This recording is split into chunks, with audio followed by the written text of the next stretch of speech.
Politique et médias sont inséparables, l'un se nourrissant de la sève de l'autre.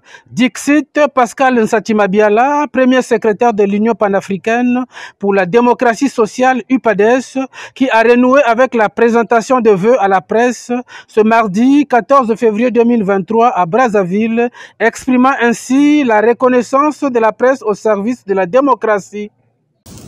Votre noble profession participe en effet d'une certaine manière à la formation de l'opinion publique.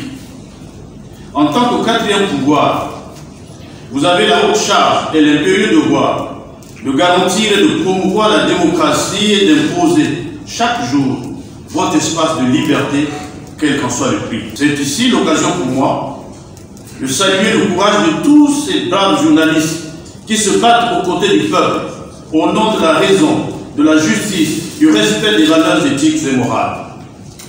Je félicite particulièrement votre confrère, M.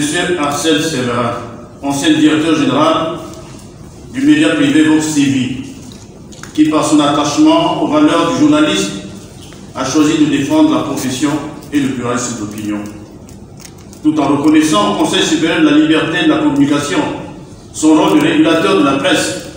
L'UPADES l'invite cependant à exercer sa mission constitutionnelle dans le strict respect de la loi afin de garantir aux Congolais le libre et légal accès à tous les médias. Ces vœux à la presse sont aussi une occasion pour le premier secrétaire de l'UPADES de faire le tour d'horizon de l'actualité nationale et internationale. C'est ainsi que le parti de Pascal Lissouba, attaché aux valeurs de justice et d'égalité, a demandé de faire la lumière sur l'affaire Lucien Ebata et la société de courtage pétrolier Orient Oil, épinglée par le journal Libération.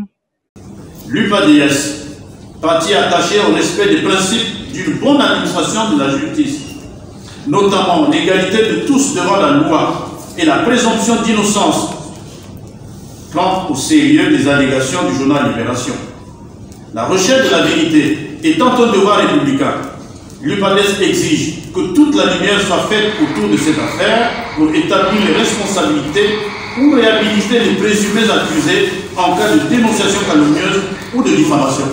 L'Est de la République démocratique du Congo devrait tout aussi attirer l'attention de l'Union africaine et des organisations sous-régionales accusées de passivité, si ce n'est de complicité avec le M22, armé et soutenu par le Rwanda, selon des sources avisées. C'est exprimé Pascal Nsatimabiala, parlant de l'actualité internationale.